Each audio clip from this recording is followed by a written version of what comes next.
हमने molecular solids शुरू किया था। मॉलिक्यूलर सॉलिड्स के अंदर हमने दो तरह के सॉलिड्स पढ़ लिए थे, polar molecular solids and non polar molecular solids. ठीक है, पोलर मॉलिक्यूलर सॉलिड्स में हमने क्या कहा था कि it consist of polar molecules हैं एंड डायपोल डायपोल इंटरेक्शंस रहती हैं। whereas non polar molecular solids में non polar molecules were there and इसके अंदर वेंडर वॉल फोर्सेस रहती हैं। ठीक है, both of them was soft and soft थे, ऊपर से इंसुलेटर्स थे। कोई डाउट इसके अंदर? यहां तक कोई डाउट था किसी को?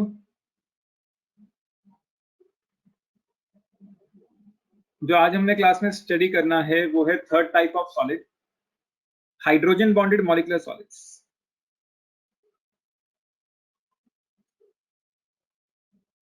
Hydrogen bonded molecular solids. Hydrogen bonded molecular solids में क्या है, इसमें जो कॉन्स्टिट्यूएंट पार्टिकल्स हैं, constituent particles they are polar molecules, वो है तो पोलर मॉलिक्यूल्स ही, they are polar molecules but capable of forming hydrogen bonds, but capable of forming hydrogen bonds. जैसे एग्जांपल के तौर पे HF ले सकते हैं या वाटर ले सकते हैं, आइस। ठीक है, अब वाटर में क्या होता है, हाइड्रोजन बॉन्डिंग हो जाती है।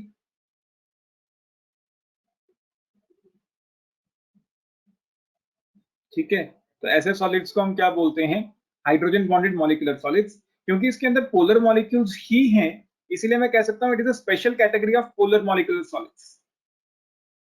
It is a special case of polar molecular solids. ठीक है, it is a special case of polar molecular solids and has same properties as that of polar molecular solids. जो प्रॉपर्टीज हैं वो same है, बस इसके अंदर पोलर मॉलिक्यूल्स हैं जो हाइड्रोजन बॉन्ड बनाने की टेंडेंसी रखते हैं। क्लियर है सबको? कोई डाउट?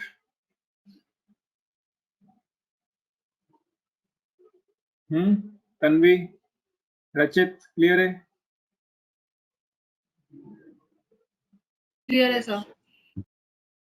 ठीक, हाइड्रोजन बॉन्डिंग की कंडीशंस होपफुली तुम सबको पता है एंड याद है। फिर भी जब दो मॉलिक्यूल्स के बीच हाइड्रोजन बॉन्डिंग चेक करनी होती है,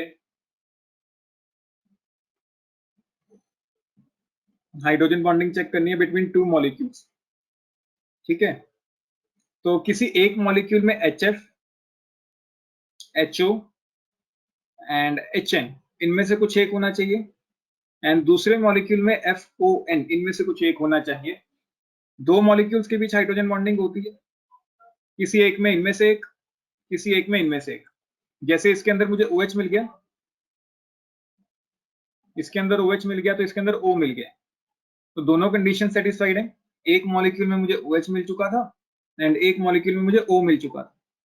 condition satisfied, hydrogen bonding occurred and this category of solid is known as hydrogen bonded molecular solid. Clear? कोई डाउट?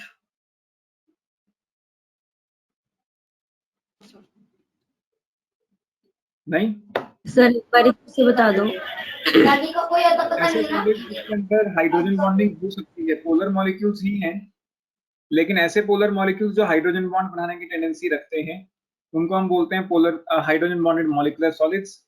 एक स्पेशल कैटेगरी है पोलर मॉलिक्यूलर सॉलिड्स की। एग्जांपल में मैंने आइस लिया है क्योंकि वाटर जो है हाइड्रोजन बॉन्डिंग बनाने की टेंडेंसी रखता है।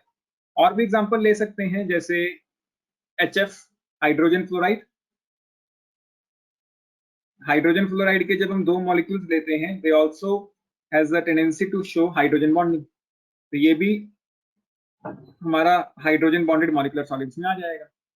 हाइड्रोजन बॉन्डेड करने के लिए ये कंडीशंस थी हमारे पास किसी एक मॉलिक्यूल में इन तीनों में से कुछ एक, एंड सेकेंड मॉलिक्यूल में इन तीनों में से कुछ एक। अगर ये कंडीशन सेटिस्फाई होती हैं तो मॉलिक्यूलर हाइड्रोजन बॉन्डिंग शो करेगा and will be categorised as hydrogen bonded molecular solid. Clear है? Yes sir. इंद्रजोत क्लियर है? समझ आया या नहीं? हाँ जी सर। okay. इशिका, दिव्यांश,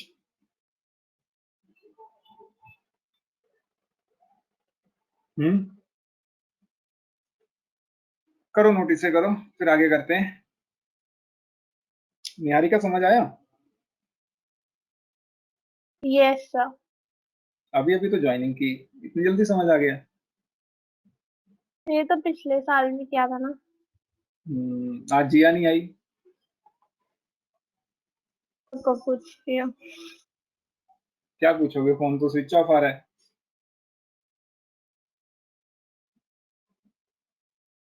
मैं ट्राई कर लेती हूँ, अब पता नहीं।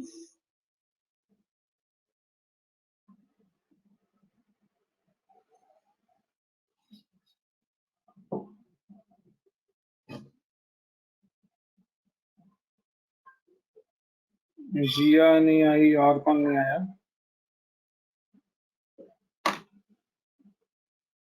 महिमा है क्लास में? हाँ है, ठीक है।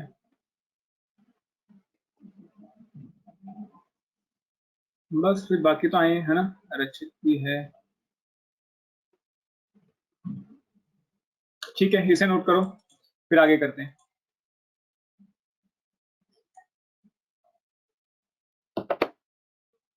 करो इसे नोट। कर लिया सर नोट। Sir 1 minute.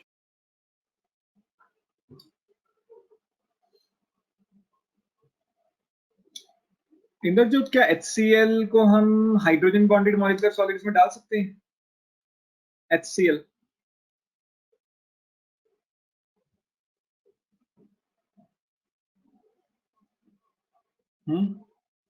ये किसका पार्ट होगा, पोलर मॉलिक्यूलर सॉलिड्स का या हाइड्रोजन बॉन्डेड मॉलिक्यूलर सॉलिड्स का?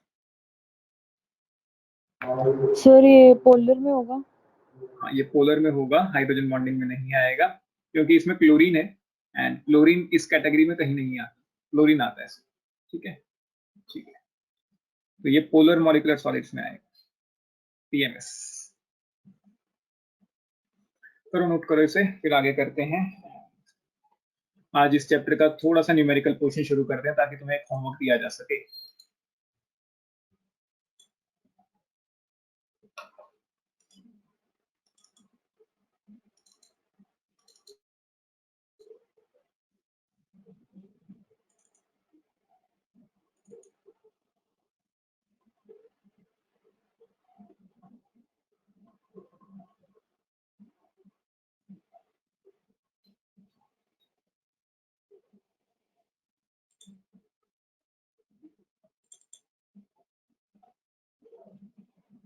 कर लिया नोट सबने? Yes sir. Yes sir. ठीक है, यस सर। तो हमने मॉलिक्यूलर सॉलिड्स पढ़ लिया एंड एक और सॉलिड पढ़ा था, आयनिक सॉलिड्स, है ना। अगला करते हैं मेटालिक सॉलिड्स। हेडिंग डालें मेटालिक सॉलिड्स।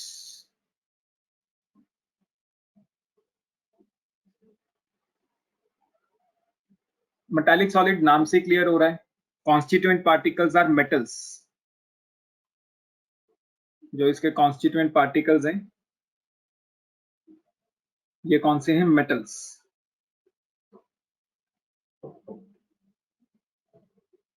ठीक है, इसमें होता क्या है, in such type of solids, in such type of solids, positively charged metal ions are uniformly surrounded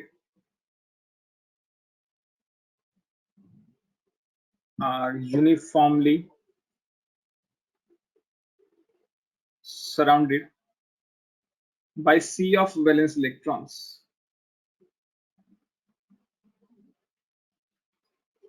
ठीक है, जो मेटल आयंस हैं they are uniformly surrounded by sea of valence electrons. Example के तौर पे हम एक सॉलिड का स्ट्रक्चर बनाते हैं, पॉजिटिवली चार्ज्ड मेटल आयंस हैं,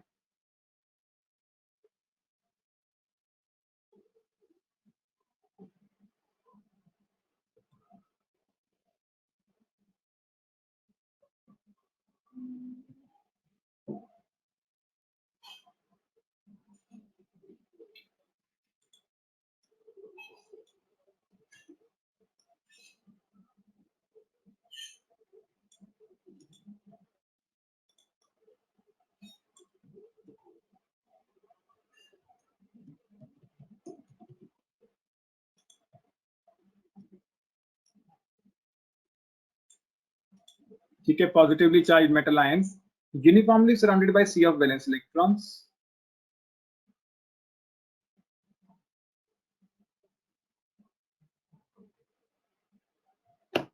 हेलो जिया, क्लास में नहीं आ जाना।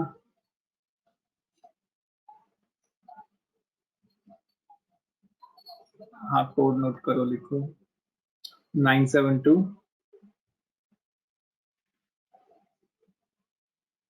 365 915। ठीक है,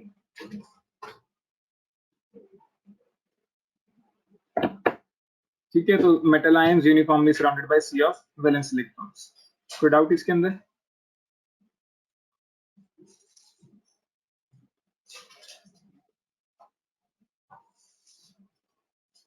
No, sir. ठीक है, एंड इसके अंदर जो फोर्सेस होती हैं वो कैसी रहेंगी? Metallic forces. इसके अंदर जो फोर्सेस होती हैं वो कैसी होती हैं? Metallic forces. ये भी तुम्हें थोड़ा ध्यान रखना होगा, मेटल्स हैं एंड मेटल्स के अंदर कैसी फोर्सेस होती हैं? Metallic forces. ठीक है, अच्छा ये बताओ, ये जितनी भी मेटल्स की प्रॉपर्टीज होती हैं वो सब एग्जिबिट करेंगे? Exhibit Yes, sir. Properties of metals.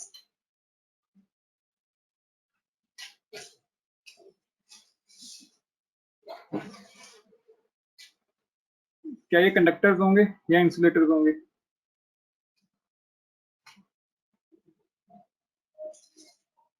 Conductor. The conductors. Conductors होंगे। यहाँ पे इलेक्ट्रॉन्स हैं जो मूव करने के लिए फ्री हैं, कहीं पे भी मूवमेंट ये कर सकते हैं। तो due to mobile electrons they behave as conductors.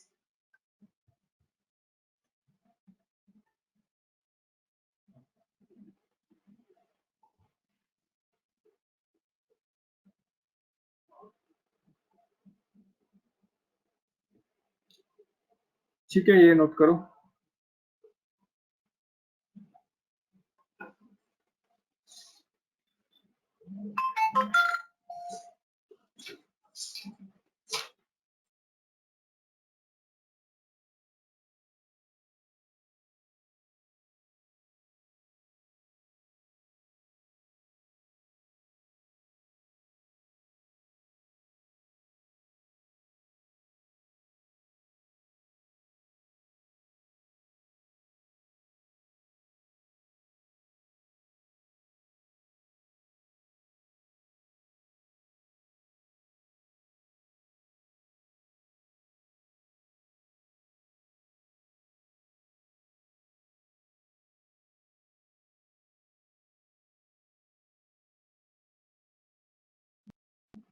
Note कर लिया?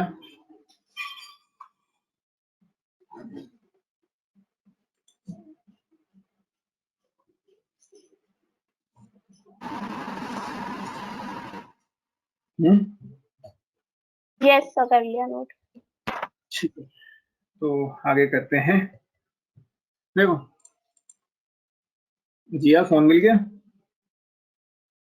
नहीं सर, पता नहीं कहाँ गया। मिल तो गया?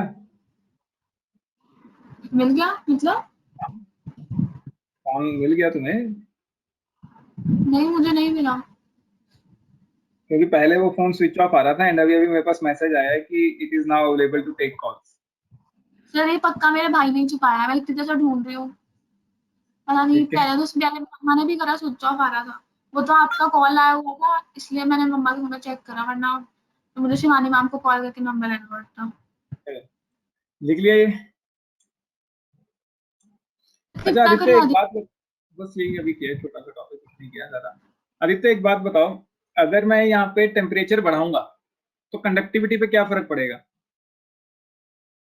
कंडक्टेंस बढ़ेगी या कम हो जाएगी?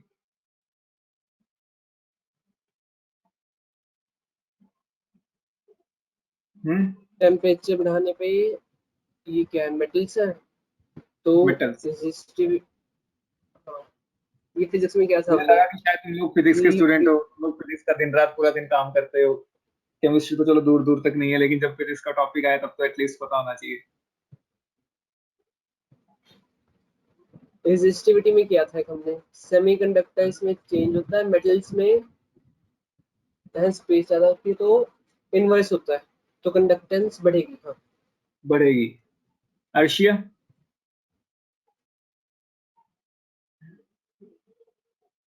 अर्शिया?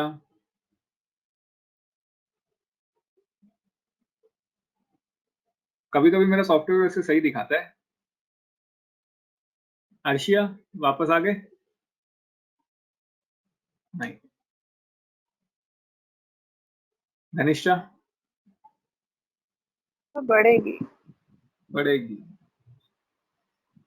सब एग्री करते हैं या कोई ऐसा जो एग्री ना करता हो इस आंसर से? तन्वी तो एग्री कम नहीं नहीं करती। हो, क्यों? तो मेरे हिसाब से रेजिस्टिविटी बढ़ती है टेम्परेचर इंक्रीज करने से, तो फिर कंडक्टेंस कम हो जाएगी ना। मेरे जितना मेरे को ग्राफ याद है, शायद गलती हो, पता नहीं।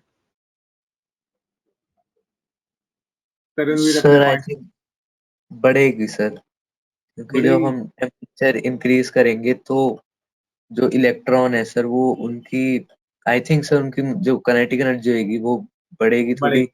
और इधर कम उधर होगी, मूव करेंगे। मेरा ओके। कम होगी, वो मेरे को ग्राफ अभी याद आया। चलो अब देखते हैं। तरणवीर, तुम्हारा नाम तरणवीर है या तनवीर है? Sir Taranveer, TARAN।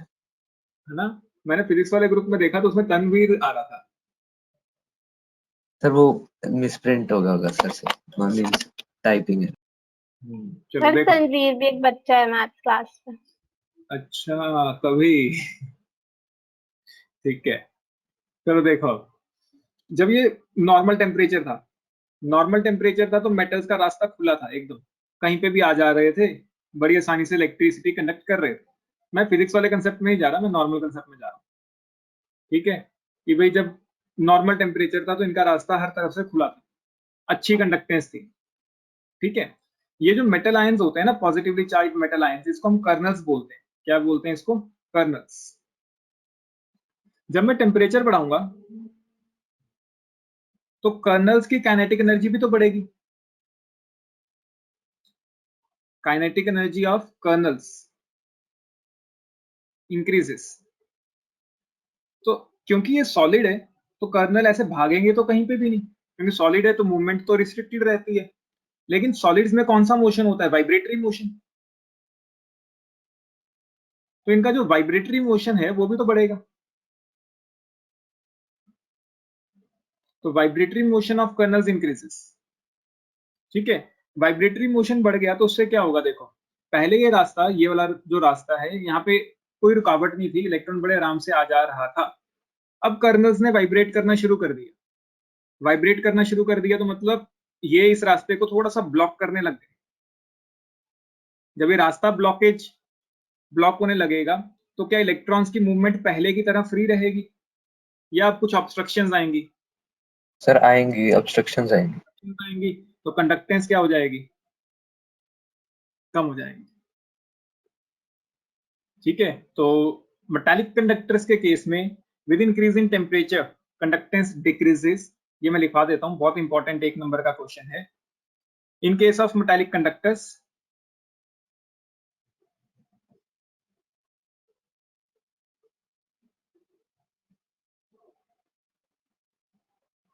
with increase in temperature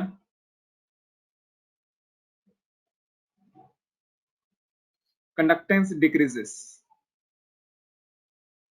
because increasing temperature increases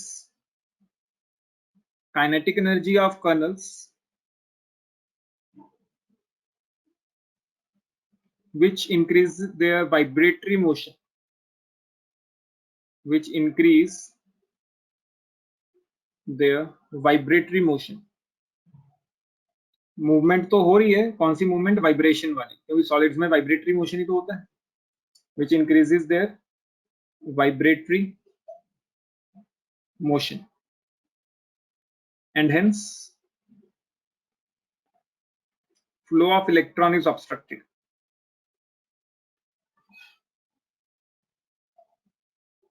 Flow of electron is obstructed, and conductance decreases. Niharika, clear हो गया ये? Yes sir. महिमा? यस सर, हो गया क्लियर। ठीक है, सिंपल सा पॉइंट है कि भाई पहले नॉर्मल इलेक्ट्रॉन का रास्ता फ्री था, कोई रुकावट नहीं थी, एंड जैसे ही हमने टेम्परेचर बढ़ाया kinetic energy of colonel's increases. Kinetic energy बढ़ी, कर्नल्स भाग के कहीं नहीं जाएंगे, लेकिन उनका वाइब्रेटरी मोशन बढ़ जाएगा, तो वो इधर उधर हिलने डुलने लगेंगे। तो जो पहले रास्ता फ्री था उसमें थोड़ी सी ब्लॉकेज आने लगेगी, and electrons will be blocked. Electrons की मूवमेंट उतनी ज्यादा नहीं हो पाएगी जितनी पहले थी, and hence conductance will decrease. Chemistry के हिसाब से, मुझे नहीं पता तुम्हें फिजिक्स में क्या रीजंस दिए गए हैं, according to chemistry. Excuse me sir. बोलो तन्वी।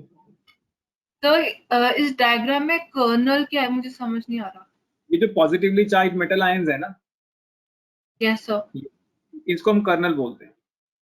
उस आयन को हम कर्नल कह रहे हैं। हाँ, मतलब उसकी पोजीशन ये जो है पूरा, इसको हम कर्नल बोलते हैं। Okay okay.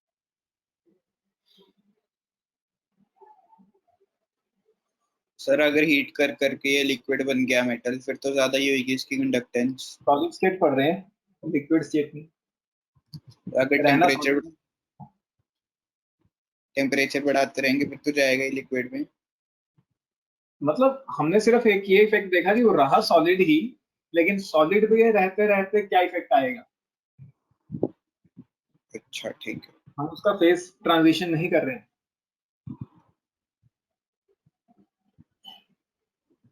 आसान लग रहा है ना चैप्टर, काफी आसान है ना? लिख लिया? सर थोड़ा नीचे कर दो। बिल्कुल बिल्कुल, ये लो करो नोट।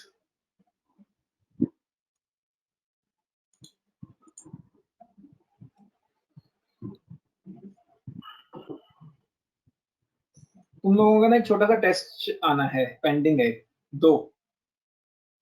डिपेंड करता है कि तुम एक दिन में देना चाहते हो या 2 दिन में, entirely depends on you. Solutions, ठीक है, कब देना है वो चीज देख लो। अगले संडे। अगले संडे? अगले संडे तक तो बहुत लेट नहीं हो जाएगा? तो थर्सडे को मैथ्स का टेस्ट है। थर्सडे मैथ्स है, ठीक है, अगले संडे से। अगले संडे ठीक है। अगले संडे सीबीएसई वाला टेस्ट भी होगा, सब्जेक्टिव एंड ऑब्जेक्टिव टेस्ट भी होगा। ऑब्जेक्टिव टेस्ट ऐप पे होगा या वेबसाइट पे, मैं तुम्हें बता दूंगा, वो देख लेंगे।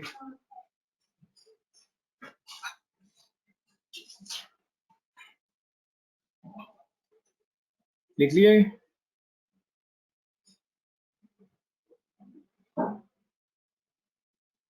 Yes yes sir. सर। ठीक है,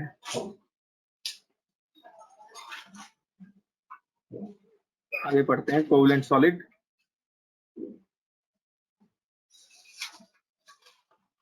या फिर network solids.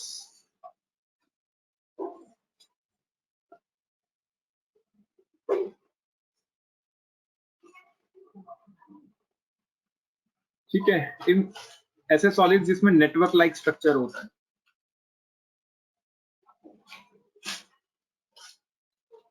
such solids which have network like structure.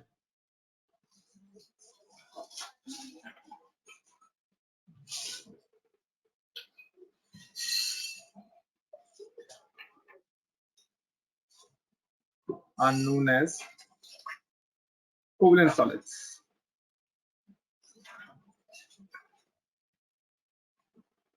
अच्छा, जो नेटवर्क लाइक स्ट्रक्चर होता है ये किसके कारण बनता है?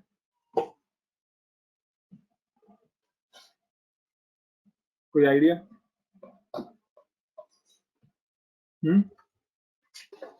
सर जो इनके बीच में बॉन्डिंग होगी या जो फोर्सेस होंगी, कैटिनेशन के कारण। बेसिकली कैटिनेशन के कारण नेटवर्क लाइक स्ट्रक्चर बनता था, याद आया?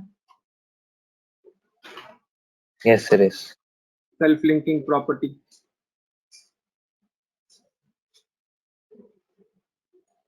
तो जहां जहां कैटिनेशन होगी वहां वहां ये स्ट्रक्चर्स हमें देखने को मिलेंगे। एंड कैटिनेशन शो कौन कौन करता था? कार्बन और कोई? Carbon and silicon. सिर्फ दो ही एलिमेंट्स हैं पीरियोडिक टेबल में जो अच्छी कैटिनेशन शो कर सकते हैं। तो सच type of solids, such type of solids constitute only carbon and silicon atoms. ऐसे सॉलिड्स में सिर्फ कैसे एटम्स होते हैं? कार्बन एंड सिलिकॉन, और कोई एटम नहीं होता। फॉर एग्जांपल C60 जिसको हम बक्की बॉल बोलते हैं,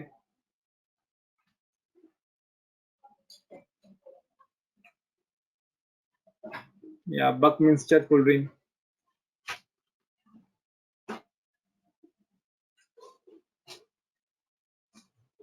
ये इसका एग्जांपल है क्योंकि इसके अंदर देखो सिर्फ कार्बन है।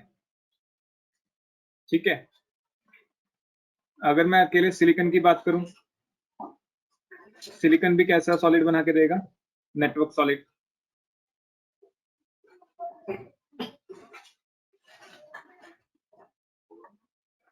सिलिकॉन कार्बाइड, इसमें भी देखो सिर्फ कार्बन और सिलिकॉन है, सिर्फ कार्बन और सिलिकॉन है, तो ये भी कैसा सॉलिड बना के देंगे?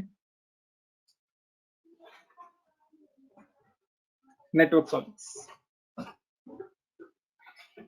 क्या मीथेन नेटवर्क सॉलिड बना के देगा? No sir. नो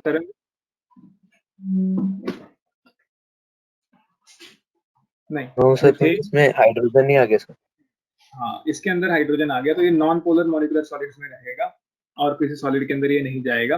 अगर सिर्फ कार्बन या सिलिकॉन है तभी वो नेटवर्क सॉलिड में आएगा, अदरवाइज वो नहीं आएगा। अगर कार्बन के साथ कोई और एटम भी आ गया तब भी वो नेटवर्क सॉलिड में नहीं जाएगा, तब भी वो मॉलिक्यूलर सॉलिड्स की कैटेगरी में चला जाएगा। क्लियर है?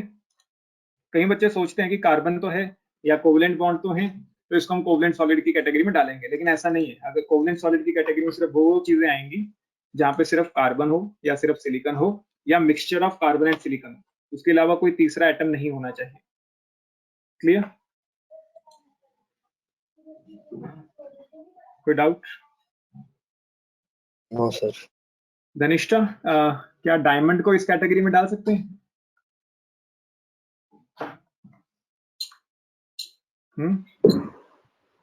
Yes sir. Diamond and graphite ये भी इसी के एग्जांपल हैं क्योंकि इसके अंदर भी तो सिर्फ कार्बन ही होते हैं और कोई एलिमेंट तो नहीं होता। ठीक है, तो डायमंड एंड ग्रेफाइट भी इसके एग्जांपल्स आएंगे, नोट करो इसे। आदित्य, क्या ये सॉफ्ट होगा या हार्ड होगा?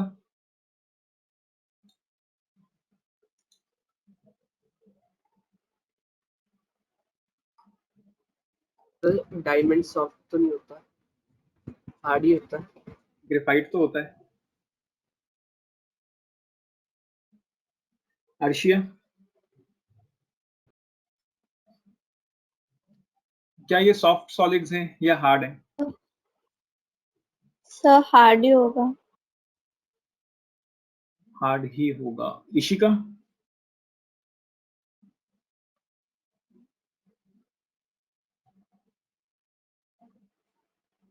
इंद्रजोत, सर सॉफ्ट होंगे। हार्ड क्यों नहीं? Diamond is hard. सर वो एक्सेप्शन होगा डायमंड तो। They may be soft, may be hard, कोई क्लासिफिकेशन नहीं है। यहाँ पे एग्जांपल दे सकते हो, ठीक है। एग्जांपल में क्या आ जाएगा? सॉफ्ट के अंदर आ जाएगा ग्रेफाइट, एंड हार्ड के अंदर आ जाएगा डायमंड। धनिष्ठा, क्या ये इलेक्ट्रिसिटी कंडक्ट करेंगे?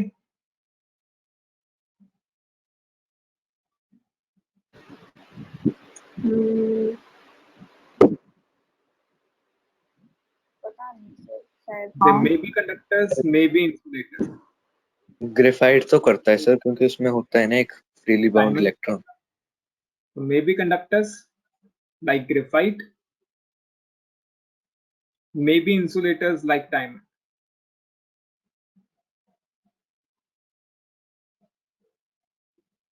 नोट कर लो, ये 2 पॉइंट्स बहुत इंपॉर्टेंट है यहाँ पे। ये कंडक्टर्स भी हैं, इंसुलेटर्स भी हैं, ये सॉफ्ट भी हैं, ये हार्ड भी हैं, मिक्सचर है इसमें। डिपेंडिंग ऑन द स्ट्रक्चर वो अपनी प्रॉपर्टीज एक्वायर करता है।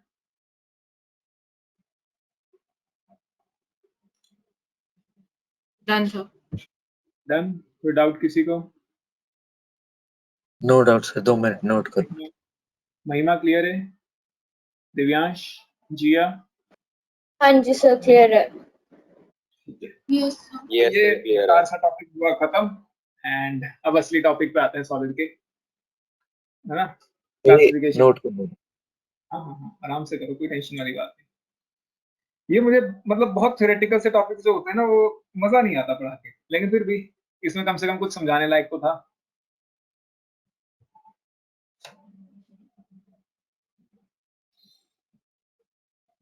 टेस्ट की तैयारी कर लो, टेस्ट संडे होगा, ऑब्जेक्टिव भी एंड सब्जेक्टिव भी। 3 घंटे लगा के रखना संडे के, 4 घंटे ही लगा लो चाहे। 4 एक घंटे घंटा, क्यों सर? 1 घंटा सीबीएसई का टेस्ट, 1 घंटा मेंस का टेस्ट, 2 घंटे की क्लास। क्लास कहाँ से आ गई? करो करो, नोट करो इसे। क्लास सर तो हर ये संडे टेस्ट होता है। अलग अलग नहीं हो सकता? संडे तक कंप्लीट करना है। तुम लोग ये देख लो कि डेज कौन से रखने हैं। मुझे संडे तक कंप्लीट चाहिए। सैटरडे संडे कर लो फिर। 4 सर घंटे क्या संडे ही कंप्लीट कर चाहिए? तो कंप्लीट क्या करना है? चैप्टर? नहीं, चैप्टर नहीं कंप्लीट करना, चैप्टर तो होगा भी नहीं संडे तक। मुझे चाहिए 4 घंटे, मतलब संडे तक दोनों टेस्ट मेरे पास आ जाए, सीबीएसई भी एंड मेंस का भी। जो ऑब्जेक्टिव है वो भी, सब्जेक्टिव है वो भी। तो तुम लोग डिसाइड कर सकते हो कि तुमने संडे को ही दोनों देने हैं, या बीच में किसी दिन सब्जेक्टिव देना है एंड ऑब्जेक्टिव देना है, वो तुम लोग डिसाइड कर लो, कोई इशू नहीं है। तो टेस्ट तो संडे को हो जाएंगे, क्लास नहीं होनी चाहिए। क्लास भी संडे। घनिष्ठा, पता है क्या है? +2 का सिलेबस खत्म करना है ना सितंबर में, मतलब हंसी वाली बात लगती है, लेकिन है नहीं इतना आसान। बहुत एक्स्ट्रा क्लासेस लेनी पड़ती हैं, बहुत। एंड में जाके लेने से अच्छा है कि स्टार्टिंग से ही संडे के एक रेगुलर क्लास फिक्स कर लो। मतलब उसको रेगुलर क्लास में काउंट मत करो। जब आपके पास टाइम है आप वो क्लास लो, जब आपके पास टाइम नहीं है आप वो क्लास मत लो। लेकिन कोशिश करो कि जितनी ज्यादा क्लासेस हो सके उतनी ज्यादा क्लासेस हों। मैं इवन चाहता हूँ कि तुम लोग अगर सुबह फ्री हो तो सुबह क्लास लगा लिया करो एक्स्ट्रा। मैं सुबह उठ जाता हूँ जल्दी, ऐसा कोई दिक्कत नहीं है। तो 6 से 8 या 7:30 अगर तुम लोग फ्री हो तो मैं उस टाइम पे भी क्लास लगाने को तैयार हूँ। लेकिन मैं नहीं चाहता कि एंड में जाके हम रेगुलर क्लास लगाएं 2 या 3 घंटे की, वो मैं नहीं चाहता। सर सुबह नहीं सर, संडे को ही ले लिया करो एक्स्ट्रा, सुबह मैथ्स की क्लास होती है। क्योंकि संडे अगर अभी नहीं लगाई ना, तो जब अगस्त आएगा एंड जब हमारी ऑर्गेनिक चल रही होगी मेन, तब हमें संडे को 4-4 घंटे बैठना होगा, तो उसका कोई क्लास फायदा में नहीं। स्पीड बढ़ा दो थोड़ी सी। हाँ, क्लास में थोड़ी स्पीड बढ़ा दो। फिर समझ नहीं आएगा। मैं तो बढ़ा दूंगा, समझाना भी तो है मुझे, वो भी तो देखना है कि बिल्कुल बोरिंग ना हो जाए क्लास। नहीं सर, एक्स्ट्रा क्लास ही ठीक है। लिख लिया? Yes sir. मतलब Yes, सीबीएसई के sir. हिसाब से मुझे कोई दिक्कत नहीं है, सीबीएसई के हिसाब से तो मुझे 3 महीने भी दोगे, मैं 3 महीने में सिलेबस निपटा दूंगा। लेकिन जब हम न्यूमेरिकल्स करते हैं ना, हमें वहां पर टाइम लगेगा, स्पेशली ऑर्गेनिक में। मुझे नहीं पता कि तुम में से किसको ऑर्गेनिक आती है +1 की, किसको नहीं। स्पेशली जो नए बच्चे हैं, पुरानों को तो मतलब मैं फिर भी वीडियो लेक्चर्स दे सकता हूँ, नयों को भी दे दूंगा, मतलब ऐसा कोई दिक्कत नहीं। ठीक है, मुझे एक क्वेश्चन का आंसर करो। Why glasses of why window glasses basically, why window glasses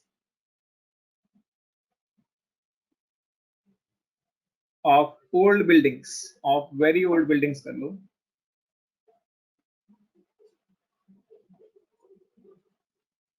appears to be thicker at the top, thicker at the bottom, appears to be thicker at the bottom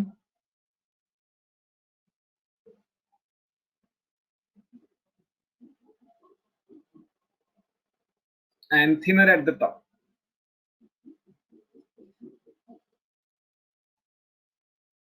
बताओ कोई आंसर करेगा इसे? NCERT में वैसे गलत लिखा हुआ है। एनसीईआरटी का ही क्वेश्चन है, मतलब स्कूल एग्जामिनेशंस का फेवरेट क्वेश्चन, 1 नंबर में। गलत है लेकिन सर Why? अमोर्फस सॉलिड होता है, टेंडेंसी टू फ्लो होती है। बिल्कुल बिल्कुल बिल्कुल, जो ग्लास है ये एक अमॉर्फस सॉलिड है। लेकिन हिस्टोरिकली अगर देखा जाए तो वो बनते ही ऐसे थे कि उस टाइम पे उतनी टेक्नोलॉजी नहीं हुई थी एकदम हाँ? इवन ग्लास बनाने की। हिस्टोरिकली अगर देखा जाए तो ग्लासेस वैसे ही बनते थे, अच्छा, थिनर एट टॉप। मुझे नहीं पता कि क्लासेस कैसे बनते थे, शायद फिर तो ये क्वेश्चन भी गलत हो, लेकिन चलो जो क्वेश्चन है वो तो वही है, कह रही देखो। हूँ सर, क्वेश्चन गलत है। जो ग्लास है ये अमॉर्फस सॉलिड्स का एग्जांपल है। अमॉर्फस सॉलिड मतलब सुपर कूल्ड लिक्विड्स, मतलब इसके अंदर लिक्विड्स की प्रॉपर्टीज हैं, दिखता सॉलिड की तरह है लेकिन प्रॉपर्टीज जो है वो लिक्विड्स वाली है। Super cooled liquids on long standing. अब होता क्या है, जो पुरानी बिल्डिंग्स हैं वहां पे ग्लास लग जाता है और वो ग्लास अपनी पोजीशन में ही रहता है, उसको कोई डिस्टर्ब नहीं करता, उसको कोई निकाल के सीधा नहीं करता, ऐसा वहीं का वहीं लगा रहता है।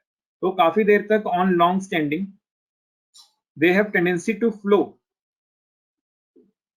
धीरे धीरे वो फ्लो करता है। They have tendency to flow under the influence of their own gravity, under the influence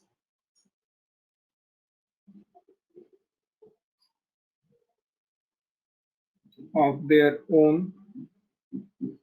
gravity। Clear है?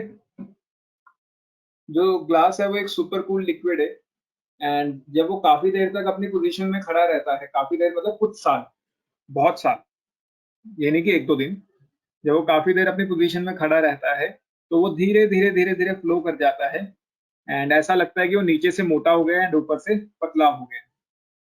कोई डाउट?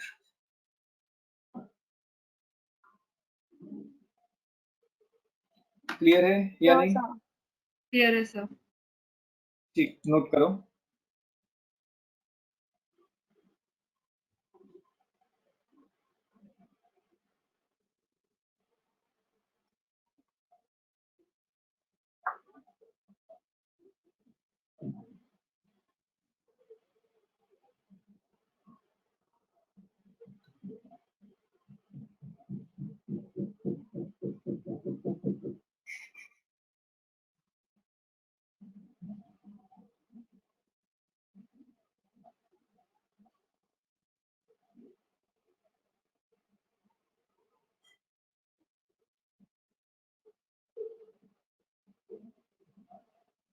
कर लिया नोट? Yes, sir. ठीक, मेन टॉपिक्स पे चलते हैं। यूनिट सेल, कुछ आइडिया इस यूनिट सेल के बारे में? क्या होता है ये यूनिट सेल? अभी तक हमने ना सॉलिड्स के टाइप्स पढ़े कि सॉलिड्स कितने तरह के हैं। अब हम सॉलिड्स बनाएंगे, कुछ सॉलिड के स्ट्रक्चर्स को हम स्टडी करेंगे बेसिकली। देखो, मान लो मुझे दीवार बनानी है, दीवार, ठीक है, तो दीवार कैसे बनती है? ईंटों से बनती है। ईंटें लगाते जाओगे एक डायरेक्शन में, तो दीवार खड़ी हो जाएगी। एक डायरेक्शन में नहीं, मतलब 3D में, तो दीवार बन जाएगी। ठीक है, तो हमने किसको रिपीट कर करके दीवार खड़ी करी? ईंट को। ईंटें लगाते गए एंड एक दीवार बन गई। ठीक है, तो बेसिक रिपीटिंग यूनिट जो दीवार है उसको मैं सॉलिड बोल रहा हूँ या क्रिस्टल लेटिस बोल रहा हूँ। जो हमारी वॉल बनी, वॉल को मैं क्रिस्टल लेटिस बोल रहा हूँ, सॉलिड बेसिकली क्रिस्टल लेटिस। हमने दीवार कैसे बनाई? ईंटें जोड़ जोड़ के। तो जो बेसिक रिपीटिंग यूनिट है, जो ब्रिक है हमारी बेसिकली, वो क्या है? Basic repeating unit.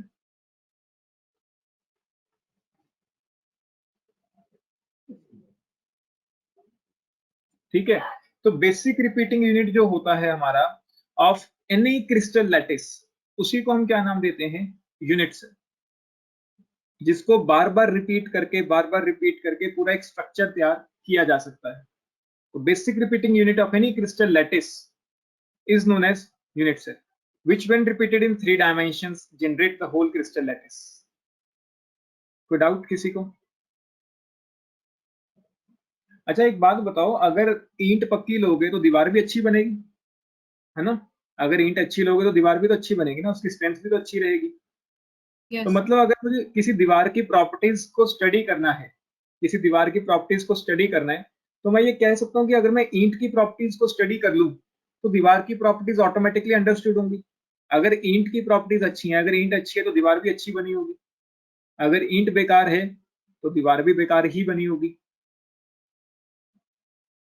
कोई दिक्कत इसमें? इंद्रजोत क्लियर है? महिमा, जिया, हाँ जी सर। तन्वी, आदित्य? Yes, ठीक है, तो डेफिनेशन लिखते हैं इसकी। Basic repeating unit, basic repeating unit of any crystal lattice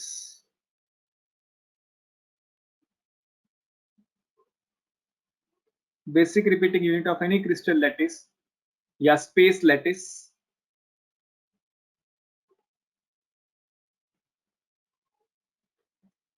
is known as unit cell, is known as unit cell, which when repeated in 3 dimensions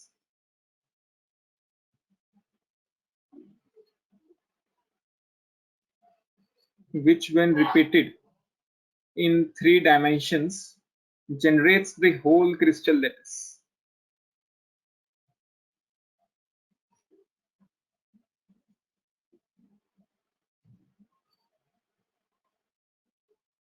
Clear?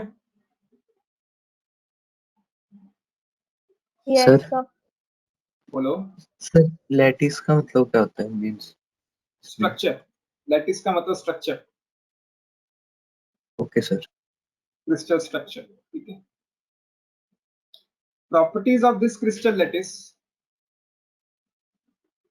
Properties, sir structure क्यों नहीं बोलते फिर?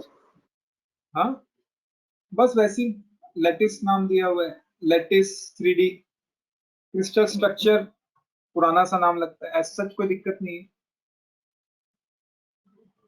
Properties of this crystal lattice can be studied by studying the properties of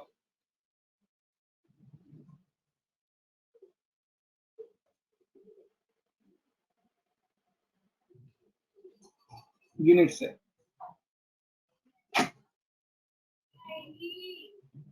ठीक है, अगर तुम्हें crystal lattice की properties study करनी है तो तुम्हें उस यूनिट सेल की प्रॉपर्टीज को स्टडी कर लेना चाहिए।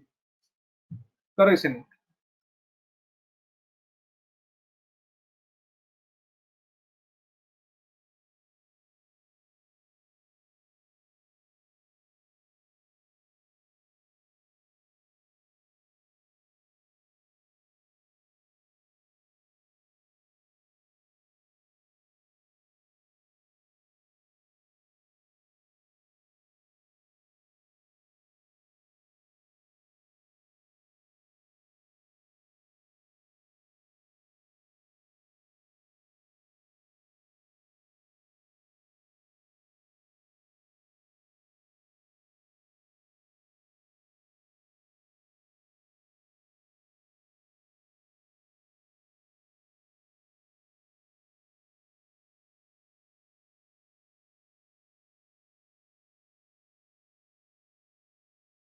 लिख लिया सबने?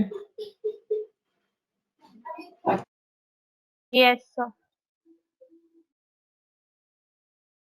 ठीक है, हेडिंग डालो, characteristics of a unit cell. Characteristics of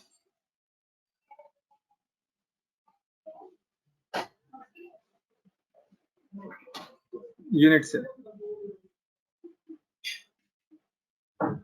unit cell के कैरेक्टरिस्टिक्स क्या हैं? इसके दो तरह के कैरेक्टरिस्टिक्स हैं बेसिकली। एक तो लेंथ अलोंग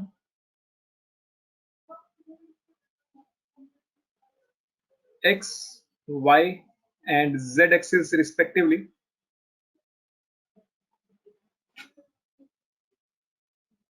दूसरा है एंगल बिटवीन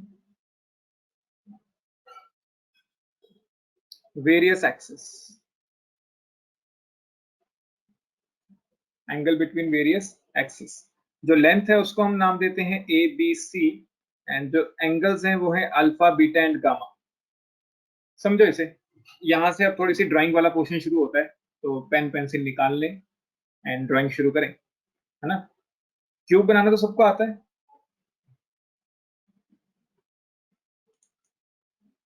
देखो मैं एक यूनिट सेल बना रहा हूं, वाइट से ही बनाते हैं, एंड ये मान लो अपनी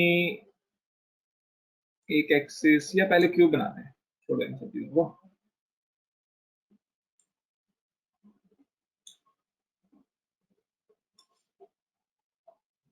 क्यूब बना लो, क्यूबॉइड बना लो, कोई चक्कर नहीं है, जो आता है वो बना लो।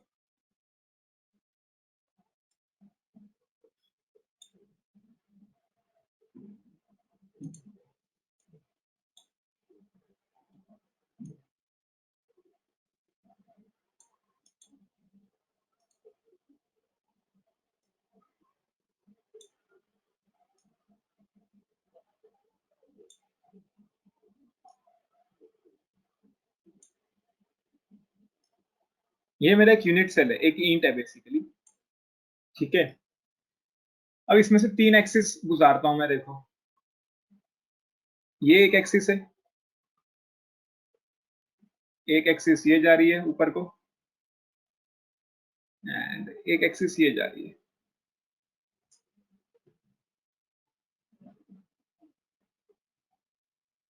ये मेरा ओरिजिन है, this one is the origin, ठीक है। अब एक एक्सिस को x मान लो, एक को y मान लो, एक को z मान लो, assuming this to be x axis, y axis and z axis. जो लेंथ अलोंग x एक्सिस होती है उसको हम बोलते हैं a, length along x axis. Length along y axis b, and length along z axis is considered as c। a b c में कोई doubt? No sir. Alpha beta gamma देखो, ध्यान से देखना, बाद में नोट करना। जो a के ऑपोजिट वाला एंगल है, मैं सिर्फ समझा रहा हूं, लिखवा नहीं रहा हूं, लिखवाने के लिए बस यही दो पॉइंट्स हैं, एंड सिर्फ समझो इस चीज को। a के ऑपोजिट वाला ये एंगल, a के ऑपोजिट, या ये कह लो b और c के बीच वाला, इसको हम अल्फा बोलते हैं। a के ऑपोजिट b और c के बीच में, b के ऑपोजिट या ये कह लो a और c के बीच में, इसको हम बोलेंगे बीटा। एंड जो एंगल c के ऑपोजिट रहेगा, that angle will be considered as gamma.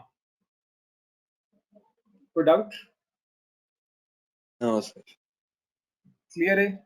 तो A B C and alpha beta gamma की वैल्यूज को चेंज करके हम different type of unit cells बना सकते हैं। तो हम एक यूनिट सेल को कैरेक्टराइज कर सकते हैं on the basis of these two parameters, length along axis and the angles between the various axis. Characterize करना मतलब जब मैं इनकी वैल्यूज को चेंज करूंगा तो यूनिट सेल चेंज हो जाएगा। क्लियर? कोई डाउट? No doubt sir. करो इसे।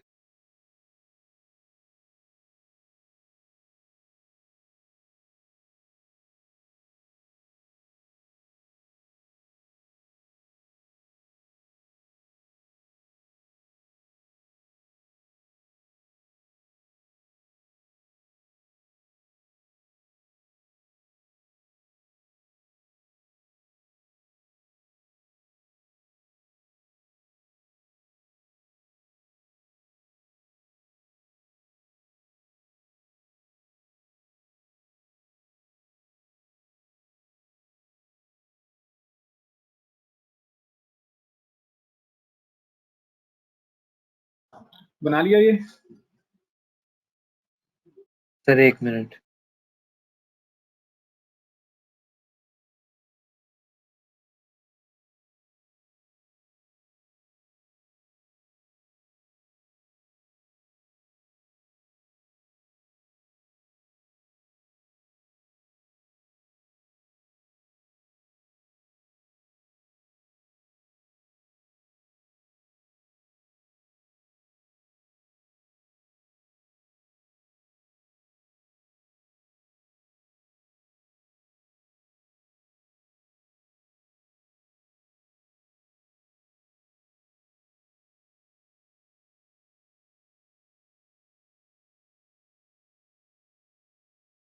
Done sir.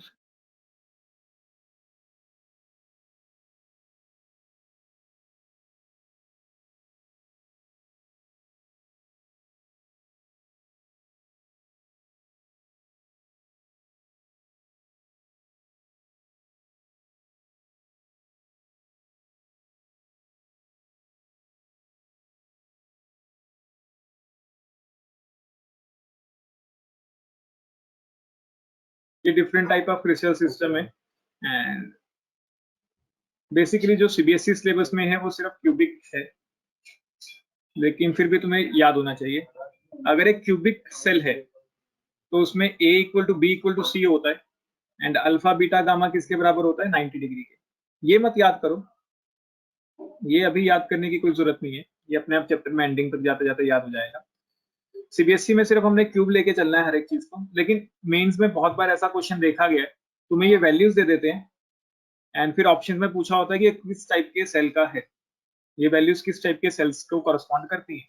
तुम्हें ये भी पता होना चाहिए कि अगर तुम्हें वैल्यूज दे दें, ठीक है, तो ये टेट्राहेड्रल होगा, टेट्राग्राम बेसिकली। ऑर्थोरोम्बिक में a not equal to b not equal to c and alpha beta gamma equal है लेकिन नॉट इक्वल टू 90 डिग्री, तो ऑर्थोरोम्बिक। इस तरीके से क्वेश्चन पूछे गए हैं। तो मैंने ये तुम्हारे सामने टेबल रखा है, तुम्हारे ऊपर है, एनसीईआरटी में टेबल गिवन है, तुम लोगों ने याद करना है या नहीं करना, प्योरली डिपेंड्स ऑन यू। ठीक है, इसका एक तरीका भी है याद, बोलो। सर मेंस में तो ये सारे आते हैं ना, जैसे टेट्रागोनल वगैरह, रोम्बिक भी। हाँ मतलब मेंस में क्या आता है कि तुमसे टेट्रागोनल नहीं पूछा जाएगा, तुम्हें ये वैल्यूज दे दी जाएंगी एंड 4 ऑप्शन होंगे कि ये किससे मैच कर रहा है, टेट्रागोनल, आर्थोरोम्बिक, रोम्बोहेड्रल, इस तरीके से। Okay sir sir. बोलो। और टेट्रागोनल सीबीएसई में भी आता है, तो आ रहा है। क्या चीज? हमने सीबीएसई के लिए सिर्फ क्यूबिक रखे ना, तो क्यूबिक और टेट्रागोनल दोनों आते हैं सीबीएसई के। क्या आता है टेट्रागोनल का, बताओ। तब इन द सेंस जब आप क्वेश्चंस बोलो ना कि हमें दे देंगे a is equal to b, तो बताओ कौन सा है, तो टेट्रागोनल भी सीबीएसई ला सकता है, उस टाइप के क्वेश्चंस टेट्रागोनल पे आ। तो ये जो टेबल है ये एनसीईआरटी में दिया हुआ है, लेकिन ऐसा सीबीएसई में क्वेश्चन नहीं आएगा, नहीं आता, क्योंकि इस चैप्टर में बहुत कुछ है सीबीएसई के लिए पूछने के लिए। तो आई डोंट थिंक सो कि वो तुमसे ये वैल्यूज देगी।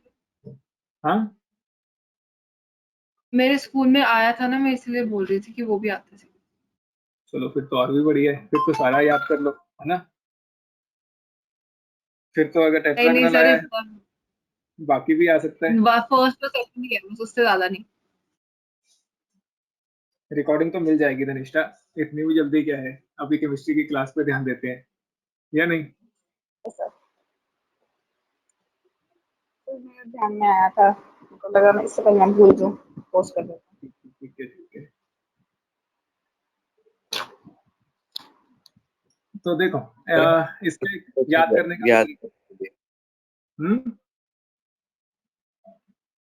Yes sir yes.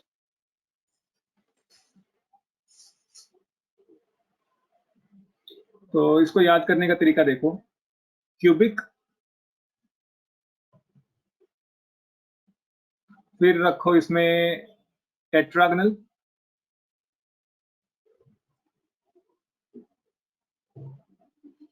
एंड फिर रखो इसमें ऑर्थोरोम्बिक,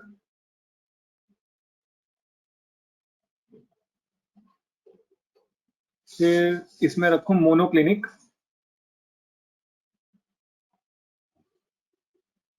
देयर आफ्टर इसके अंदर रखो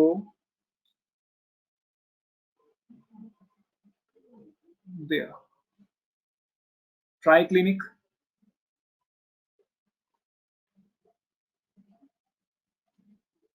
फिर हेक्सागोनल एंड एट लास्ट इसके अंदर रखो rhombohedral.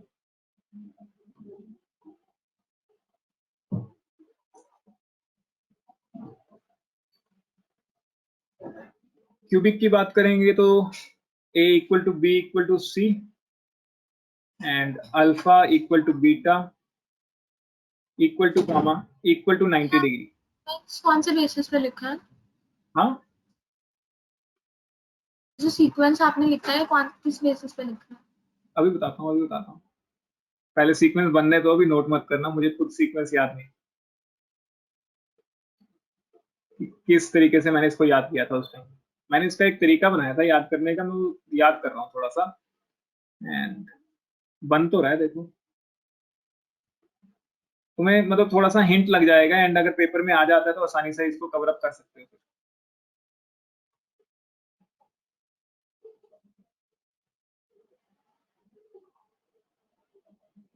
M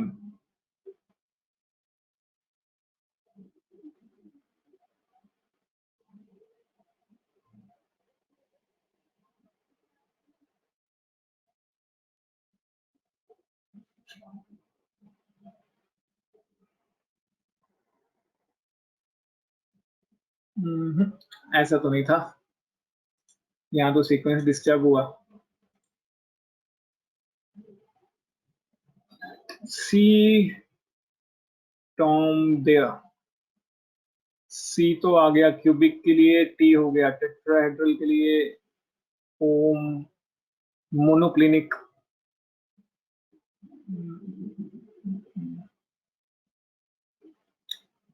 Tom TOM TH triclinic HR शायद ऐसा ही कुछ था। देखो C टॉम देयर एंड फिर तो यही बनेगा alpha beta gamma, alpha equal to gamma equal to 90 degree, beta not equal to 90 degree. Triclinic में तीनों अनइक्वल हैं, ठीक है।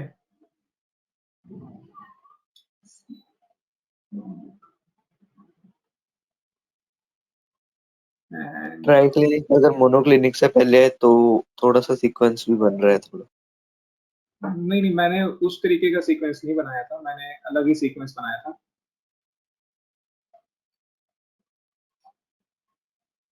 धनिष्ठा को पता होगा, धनिष्ठा कुछ आइडिया है इस सीक्वेंस के बारे में? नो सर, क्योंकि मैंने ये सीक्वेंस वहीं से उठाया जहां से तुमने उठाया है। नहीं वहां पे नहीं था, ऐसा कुछ भी नहीं था वहां पे। पता नहीं, मुझे किसी ने तो सिखाया था ये। अब मैंने वो लाइव, क्योंकि ना मैंने आज तक सिर्फ ऑनलाइन क्लासेस एक ही टीचर से अटेंड की है जब मैंने अपना मतलब JRF निकाला था उस टाइम पे। उसने ये सीक्वेंस बताया हुआ था वहाँ, मुझे इसको थोड़ा सा याद आ गया। ठीक है, वैसे तो बन ही रहा है काफी हद तक, तो हो सकता है मैं ये सीक्वेंस को याद करके नहीं रखता क्योंकि मेरे किसी काम का नहीं है।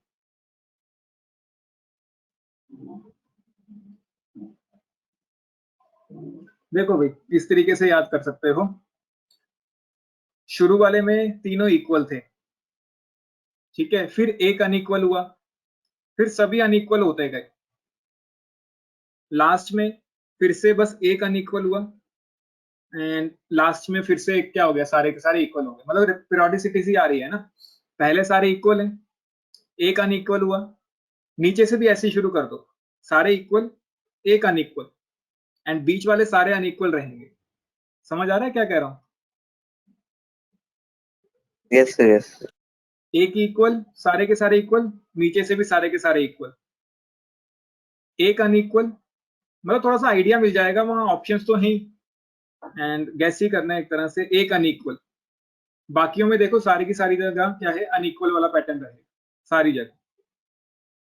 एंड इसको सीक्वेंस को कैसे याद करोगे? See Tom, TOM, Tom and Jerry आता था ना कार्टून, एक देखा होगा बचपन में, ठीक है। तो सी टॉम देयर, देयर की पूरी स्पेलिंग नहीं है, बस THR, there, see Tom there, ठीक है। तो कई बार तो ऑप्शन ABC से ही आंसर गैस हो जाता है। एंड एंगल्स का एज सच कोई वेरिएशन नहीं है, तुम्हें फिर भी थोड़ा सा चाहिए तो तुम यहाँ से थोड़ा सा गैस कर सकते हो। इक्वल है, फिर गामा, तीनों इक्वल तो है लेकिन नॉट इक्वल टू 90 डिग्री। फिर मतलब यहाँ पे एंगल का कुछ वेरिएशन एज सच नहीं है, तुम्हें थोड़ा सा एंगल के ऊपर थोड़ा ध्यान देना होगा। मतलब तुम एक ही चीज याद कर सकते हो, दो ट्रिक्स हैं इसको याद करने की। एक ट्रिक है एंगल वाइज, एक ट्रिक है एक्सिस वाइज। तो जो मुझे अच्छी लगी थी उस टाइम पे एक्सिस वाइज थी, एंड यही वो ट्रिक थी सी टॉम देयर, कि इस तरीके से इसको सीक्वेंशियली अरेंज कर लो तो आपकी एक्सिस आपको याद हो जाएंगी अच्छे तरीके से, एंड आप 50% ऑप्शंस को निगलेक्ट कर पाओगे वहां। एंड फिर थोड़ा सा एंगल के ऊपर ध्यान देना होगा। हेक्सागनल में तो वैसे ही क्लियर हो जाता है कि 120 डिग्री का एंगल होगा, हेक्सागन 120 डिग्री, ठीक है, वैसे ही क्लियर हो जाता है।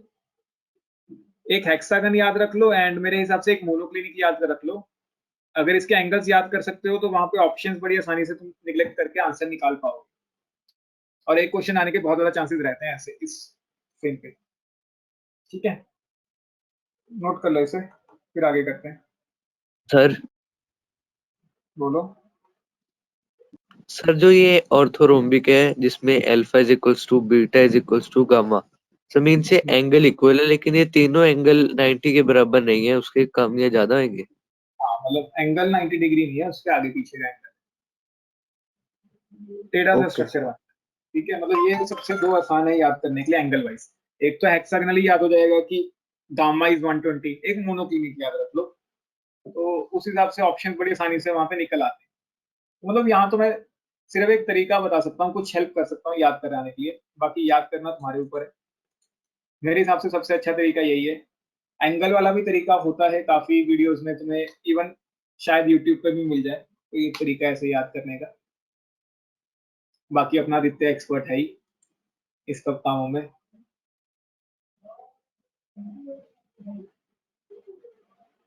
सर। लिख और ये लिया? प्रिमिटिव बॉडी सेंटर्ड ये वगैरह? ये भी करेंगे, ये तो भी शुरू करेंगे, यही तो टॉपिक है। यहाँ से तो ठीक असली है। चैप्टर शुरू हो जाएगा तो सेकंड तरह से, ये तो भी करते हैं।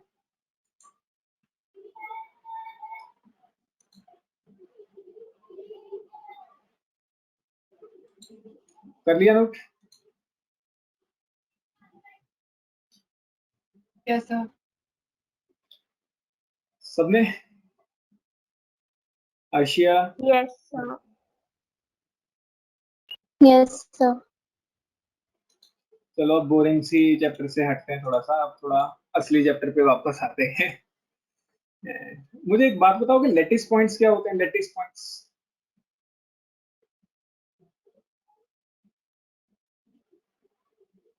लेटिस पॉइंट्स क्या होंगे? जहां पे हम एटम्स को सेल रखेंगे के कॉलम फॉर्म। सॉलिड बनाने के लिए, पॉइंट्स या positions where constituent particles are placed. Constituent particles are placed to form a crystal lattice, to form a unit cell कह लो पहले तो, to form a unit cell। एक यूनिट सेल को बनाने के लिए एटम्स हम कहाँ रखेंगे, कॉन्स्टिट्यूएंट पार्टिकल्स, उसको हम बोलते हैं लेटिस पॉइंट्स। क्लियर? हमने पूरे चैप्टर में क्यूब लेके चलना है, क्यूबिक यूनिट सेल की बात करनी है।